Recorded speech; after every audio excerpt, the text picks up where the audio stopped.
Earlier, we saw a method for solving systems of equations in 3 variables. They looked like this. And we solved them by a clever combination of 2 techniques, elimination and substitution.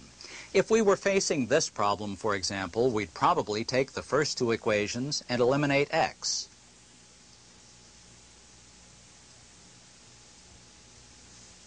That would leave us with 2 equations in y and z. There's a separate module that covers this whole process, and you can review it if you feel you have to. In the process, you'll recall that this method was neither simple nor easy to use. So let's see if we can't do something about that. How? By learning some new techniques and a method that will work for even larger systems. So here we go with something brand new. We'll start with a completely new definition of a determinant. A determinant is one number associated with a square table of numbers. It's written using 2 vertical bars, and here's how to work this one out.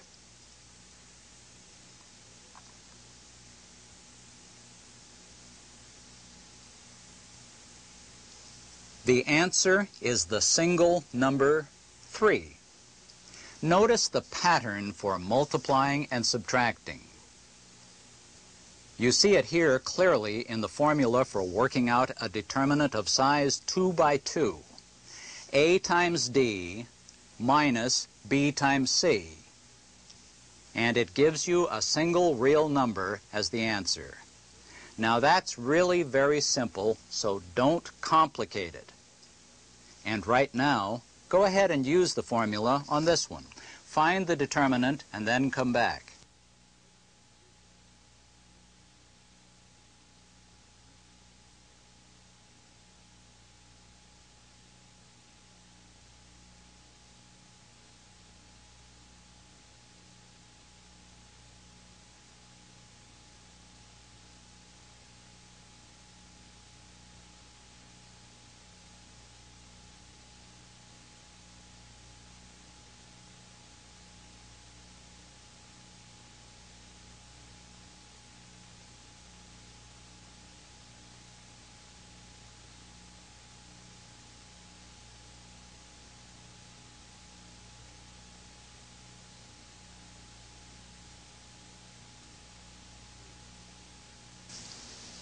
I follow the formula and multiply. A times D minus B times C. Here that means 2 times 1 minus 5 times negative 4.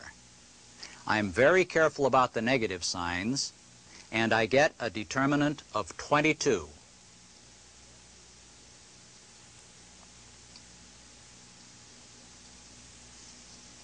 But what we really want to do is learn about larger determinants.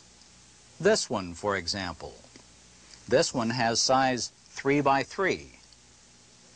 First, we're going to look at a shortcut formula that gives us the answer rather quickly. Later, we'll study what's really going on. First, recopy the 2 left columns 1 extra time at the right. Then, pick out the diagonals we've marked.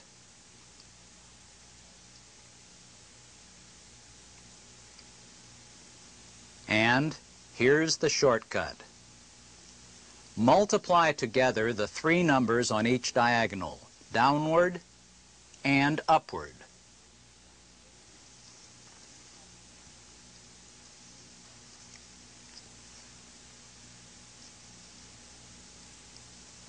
Then add together the 3 numbers at the bottom, and then subtract the 3 at the top to get one final answer.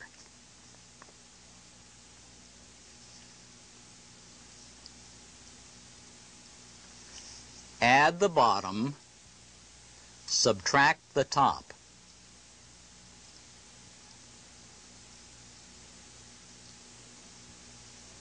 That gives a grand total of 4 for the answer to the determinant. Now here's one for you to try. Remember, copy the first 2 columns again at the right. Multiply together each 3 numbers on a diagonal. Take the 3 answers at the bottom and add them together. Then subtract the 3 top answers.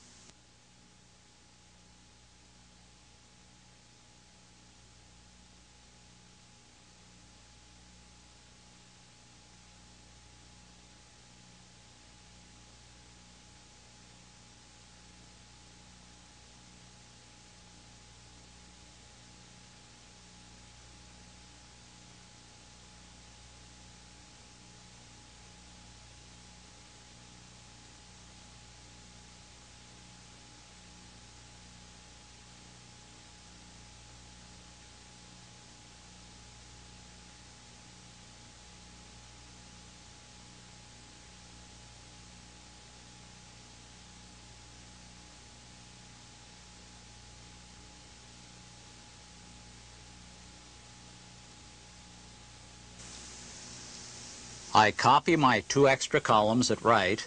They're identical to the first 2 columns. I multiply along the diagonals and get answers at top and bottom.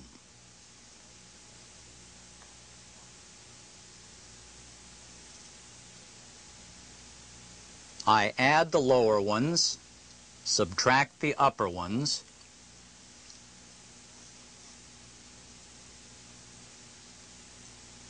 and work it all out to a final answer of 59. Later, we'll see how to use the determinant to solve systems of equations in more variables. But first, we're going to learn another way of calculating the answer to a determinant. It's longer. It's got lots of fancy names like minors and cofactors method. But it's not just a one-time trick like the one we just saw. That one only works for the one size, 3 by 3. This is a method you can use on any size determinant. Let's see what we can learn about it. We start by choosing a number in the table. Here we've chosen entry 1, 2, first row, second column.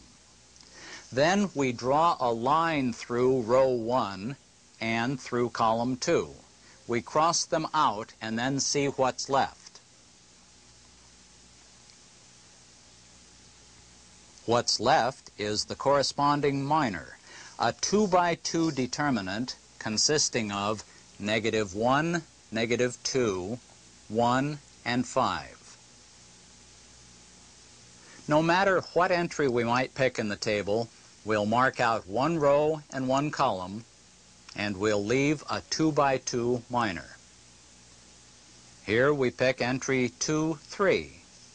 We cross out the row 2 and the column 3, and that leaves us with what?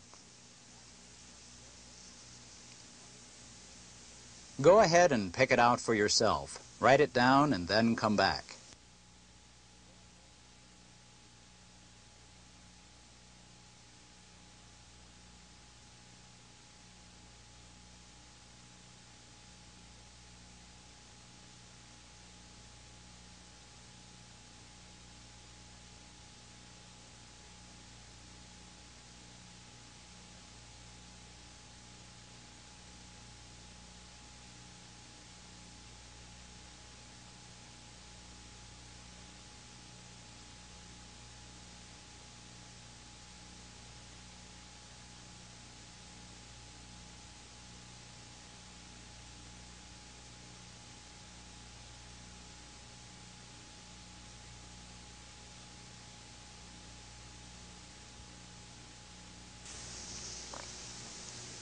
Entry 2, 3 is the -2 in the second row and third column.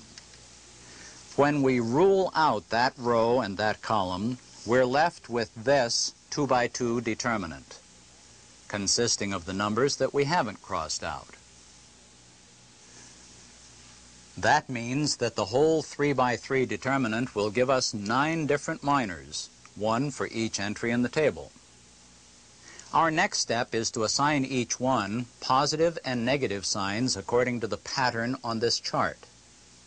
That gives us 9 numbers called cofactors.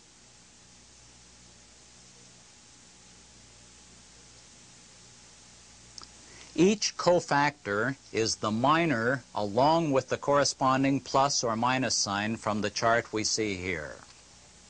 The cofactors are what we use to calculate our determinant, like this. We'll use 3 of them. First, I take the 1, 1 entry, which is 3, and multiply it by its cofactor. Then I continue along the first row and do the same thing to the 1 and the 2. Multiply by the corresponding cofactor.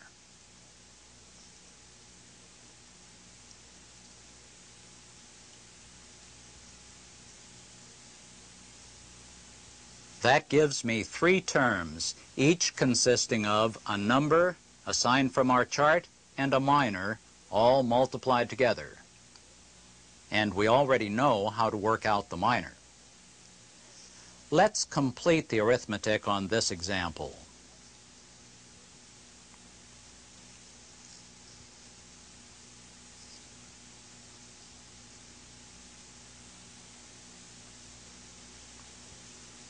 And, surprise, we get the same answer we got earlier by using the shortcut method. It turns out you can do the same sort of calculation using the first column instead of the first row, like this.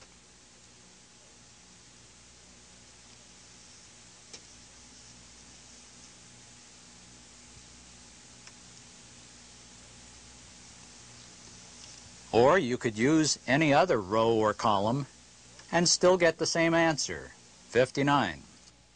Work it out this way and check that you still get 59.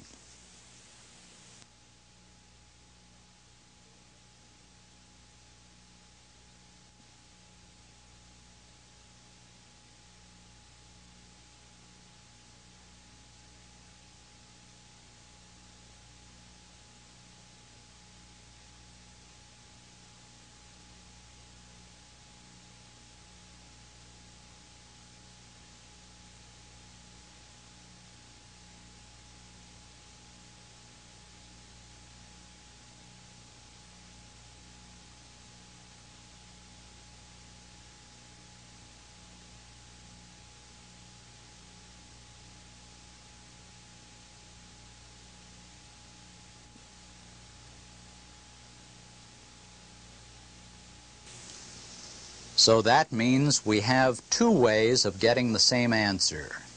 Good. And with the minors and cofactors method, we can also extend the idea to larger determinants, like this one. First, I take the 1 in the upper left corner and multiply by its cofactor. Okay, it's positive. Then I keep going along the first row, set up the minor for each position, and I've got it. I have 4 3x3 determinants.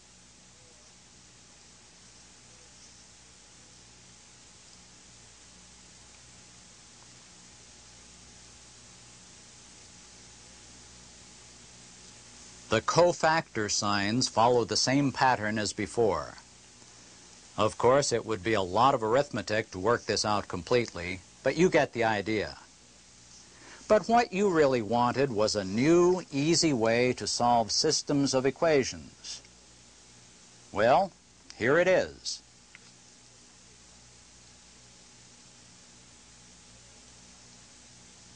If you have an incredibly good memory, you'll remember this system of equations from an earlier module. But in case you don't, these are the answers we got before. First, we want to make sure that terms in each equation are lined up in x, y, z order. And they are. Then we make a determinant from the coefficients of our equations. As you can see, the first equation, x plus 2y plus 3z, gives us coefficients 1, 2, and 3, and so forth. Then we're ready to work that out, either this way or using our original shortcut.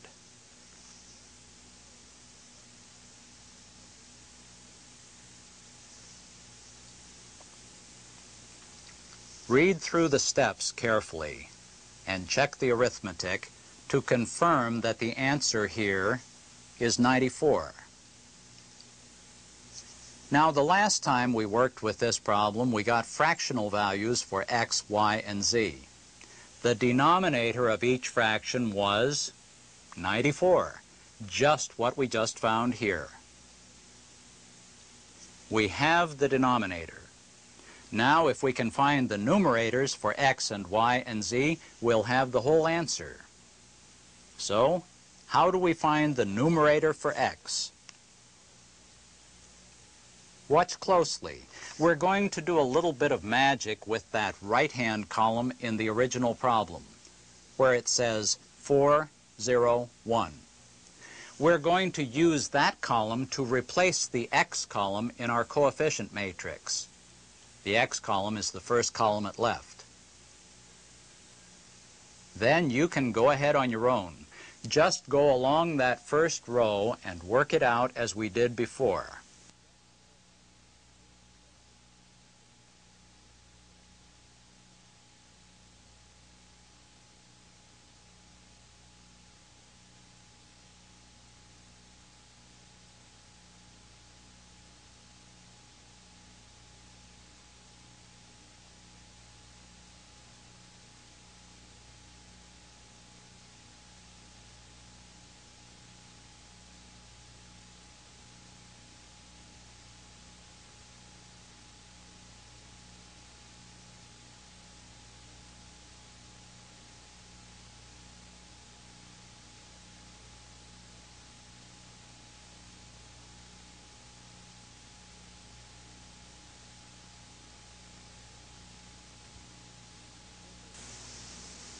When we did this problem earlier, our answer for x was negative 119 over 94. Here we're just looking for the numerator, and a negative 119 is exactly what we find after doing lots of math and juggling our negative signs very carefully. We can express the same thing like this.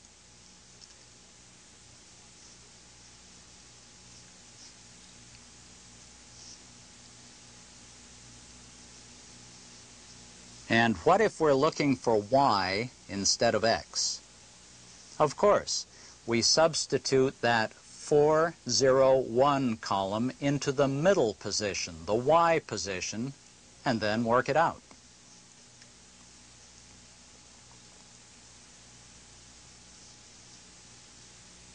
And for z, replace the z column.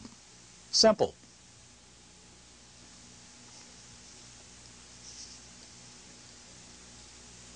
And then Cramer's rule tells us how to get the solutions to our equations from our 4 determinants. Just to be sure that you follow what's going on here, go ahead on your own now and do the calculation to find y. We already know the answer, so you can check it when you're done. And we've already worked out the denominator. It's 94. So all you have to do is work out the numerator for y. Calculate the determinant here.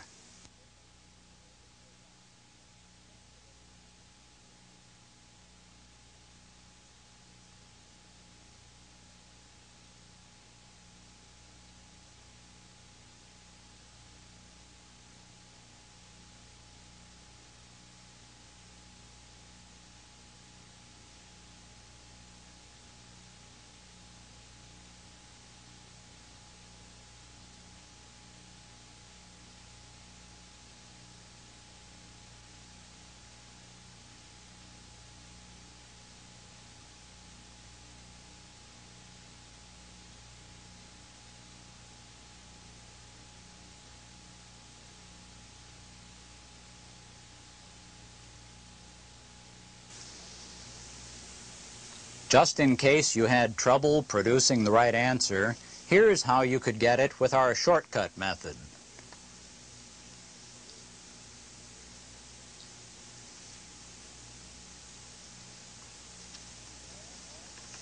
And when you're all finished with that, you'll find plenty of problems in your textbook to practice on. This method involves lots of arithmetic, but that doesn't have to be a problem since the rules are easy to follow and they're easy to program into a calculator or a computer, too. Good luck!